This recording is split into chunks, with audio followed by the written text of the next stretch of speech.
Hi everyone, welcome back. Today we're going to do another Final Saga deck unboxing. This time we're going to change it up just a little bit. We've been doing a bunch of Duelist Kingdom decks more recently, but today we're going to do a Battle City deck that I don't believe the Final Saga channel has posted themselves. So this will be kind of brand new to everybody. It's a pretty cool deck.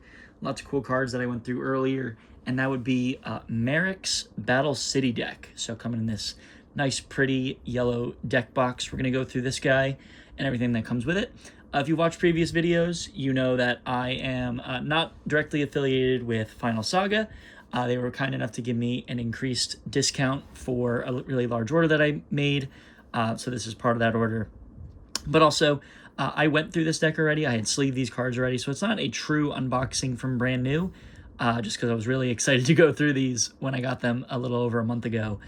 So I'm just showing off the cards, showing off the deck, but this will be a good time. So Marik, of course, pretty unique as far as Duelist Kingdom and Battle City go. Of course, only in Battle City to begin with. And just as a character, not super famous like in the TCG, I very distinctly remember wanting to play Gravekeepers when I was kind of in a Yu-Gi-Oh! Renaissance in like 2010, 2011-ish.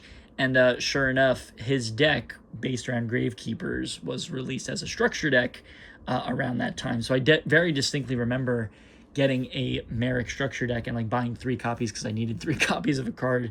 So some cards that I recognized from there are in here. And a little unlike the Bakura deck that we did, I think last week, 2 weeks ago, it's also interesting because Bakura's deck had a ton of OCG exclusives. Not really any here, but then again, this was out of their Battle City run for Final Saga as opposed to the Duelist Kingdom. So a little different, but it's also very interesting because a lot of these cards were printed from the anime into the TCG and OCG just much, much later. So of course, anime running early 2000s. Some cards didn't get printings until like 2016. So we'll go through that. But yeah, so let's go through this. Of course, when you get the deck box, it comes in this nice, pretty yellow deck box. Very, very high quality. I love them. And of course, on the inside, they always have these super cool artworks for every character from Battle City and in Duelist Kingdom. So that's super sick. You also see this spell out. Every Battle City deck comes with an effect book with the cards and their names and all of their effects. So much easier to carry around than, say, some of the Duelist Kingdom ones that they just release as PDFs. But that's okay. So I think this is super cool. If you need to see a card or its effect, you just go through it right here. So there's that. You see the deck right there in its sleeves. Every Final Saga deck that you buy with the set with the deck box, it also comes with sleeves. So, of course, my cards, like I said, are sleeved already. But if you were to buy it with a deck box, it comes with sleeves. So that's really nice. I've talked about sort of the quality of the cards of Final Saga, and I definitely recommend that if you're going to buy a Final Saga deck, you have sleeves no matter what, because you don't want to play with these without the sleeves on them. So you also see the divider right here too, so that's super cool.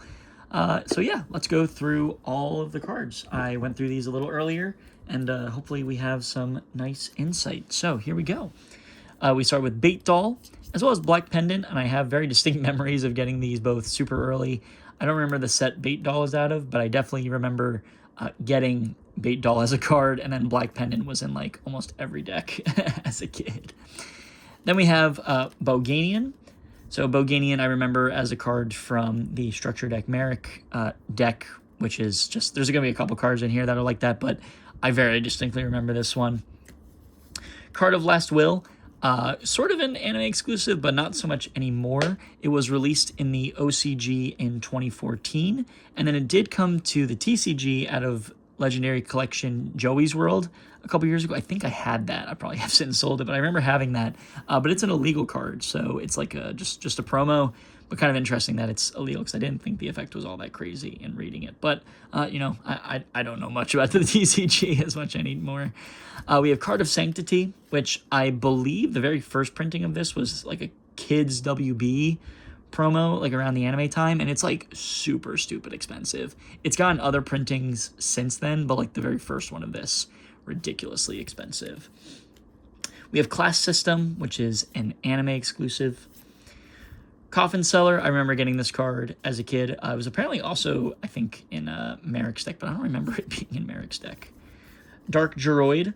I was going through the names of these cards just to make sure I was able to say them correctly, and I thought this card had a different name.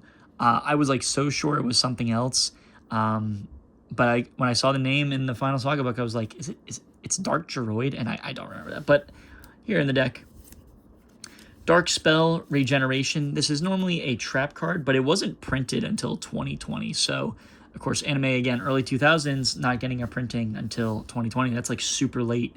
But yes, Dark Spell Regeneration. Dark Wall of Wind, another anime exclusive.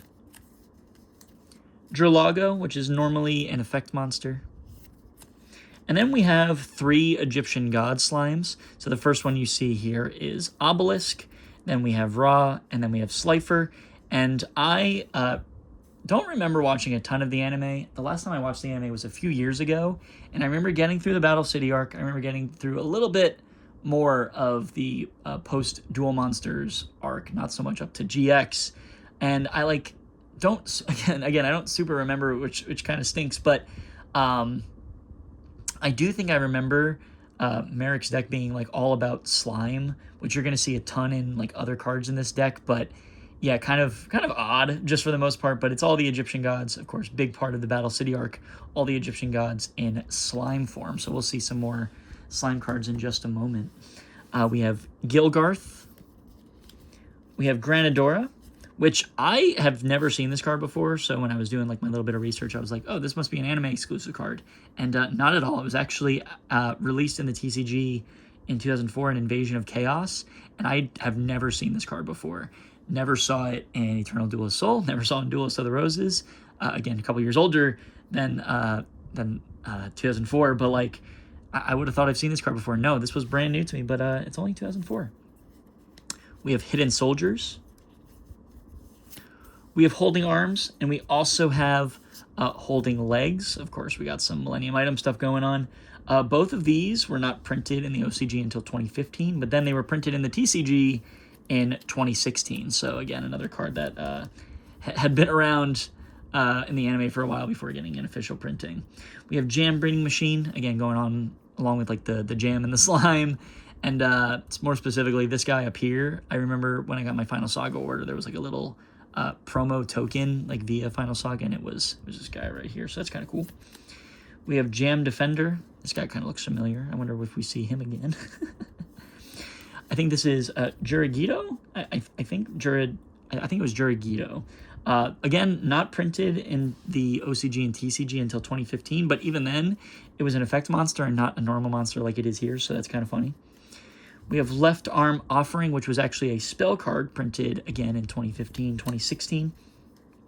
We have Lacunga, which is, I don't remember at all. This is another one like Granadora that was printed in Invasion of Chaos in 2004, but this one was also an effect monster. So I don't know how I don't remember those cards at all. We got Lord Poison, which is normally an effect monster, but a normal monster here in the Final Saga decks. Magical Stone Excavation. I remember this being out of like the Dinosaur Structure deck back then, so seeing this here, I was like, this doesn't really fit. But I looked up the effect, it had nothing to do with dinosaurs, so maybe a little bit of a Mandela effect going on there. We have Malevolent Catastrophe. We have Melchi, the Four-Faced Beast.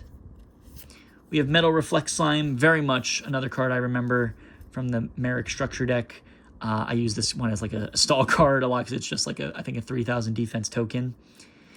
We have Mirror Force. I have never heard of this card before.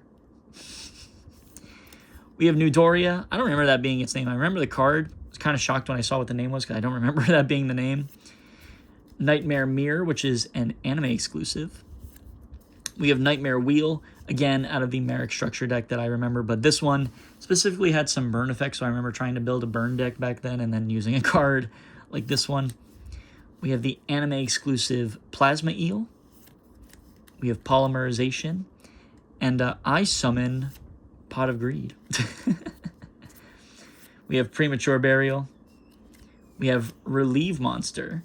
This one was printed in the OCG in 2002, so makes way more sense timing-wise with the anime, but it didn't come to the TCG until 2011, so big gap there. Like I said, for the most part, a lot of the other cards that were printed years after, they were at least printed around the same time, but This one here, almost a 10-year gap. We have removed Jam. I gave away the next card. We have removed Trap. And then we have 3 copies of Revival Jam. So as the hallmark to the different slime cards that we got going on in this deck here, we have 3 copies of Revival Jam. Saw him in Jam Defender. But yeah, Revival Jam. I remember that card as a super, super rare back then. Rope of Life. I'm pretty sure I had Revival Jam. We have Spell of Pain. Tribute Burial. Another one that was printed in 2016. Pretty late. Vampiric. I think it's Vampiric Leech. Another anime exclusive. Vengeful Bog Spirit. I remember having this card as a kid. Don't remember it at all of what it did. We have Zombies Jewel. This is also an anime exclusive. And then here we have, it's either Visor Des or Visor Death. I believe in North America it's Visor Des, which I'm starting to realize might just be like Death. But instead of saying Death, we say Des because it's a kid's card game. But the artwork is different, and also the stats don't necessarily match to Visor Des. So I'm pretty sure it's Visor Des. I believe in the book it says Visor Death. Whatever it is, this is supposed to be that, I'm like pretty sure. And that brings us to the Hollows, and then a card that is very similar to Visor Des would be Visor Shock. Here we have Visor Shock in an ultra rare. As you can see, I think it might be Visor Shock in the deck, but I believe the actual card itself is Visor Shock. We have Helpoemer, which is a secret rare, very pretty. Final Saga does a great job with all of their holographics. We have Lava Golem, which is an ultra rare, another one that I remember from the Marik structure deck. Very pretty. We have Legendary Fiend in a secret rare. This was another one that I thought had a different name. But I was like, okay, all right, Legendary Fiend, that's the name of the card. Makiora the Destructor, another secret rare, very pretty. I seem to remember this card being very popular. I don't remember ever playing with it, but the name, for some reason, sticks out to me a lot. I don't remember why, aside from, obviously cards that were super famous. We have, this is Mask of Remnants in an ultra rare. We have Masked Beast Desgardius in a secret rare, very pretty. Don't remember this card at all, but another one that had been around for a while. Then we have Monster Reborn, of course, very pretty in the ultra rare. We have Point-to-Point Transfer, which I believe in the anime they call it Point-to-Point Transfer, but I think in like the OCG it's supposed to be like a one-turn kill. I was trying to read the effect in the book, and I didn't super get it, if I'm being honest. I just probably don't remember the anime all that well. But point-to-point transfer, I believe it was like your life points go to attack points, something to that effect, in an ultra rare. As you can tell, it's obviously an anime card, but of course, if we have point-to-point transfer with Winged Dragon of Ra sitting back there, that must mean we have Winged Dragon of Ra, right? Well, we have him in sphere form. In an ultra, another one that was not printed for a while. This one was printed in 2015. And then last but not least, we do indeed have the Winged Dragon of Ra, who was Marik's ace in the anime. This one is an ultimate rare. Very, very pretty. I believe you could buy their ultimate rares and the Egyptian gods in ultimate rares, secret rares, and ultra rares, all from the Final Saga website. So, yeah, pretty cool. But this one, kind of hard to see via the recording, but still very, very pretty. And that is Marik's deck. So thank you guys so much for watching. I'm trying to do a better job of researching these cards in one way or another. So if there's something I missed about the cards, something that I got wrong, please let me know. I would love to continue learning about these decks and about the anime without having to watch it the full way through. I'll get to it at some point, but would love to continue learning about these as much as I have hopefully taught you or shown you something cool. So have a good one. I'll see you for another video soon. Bye.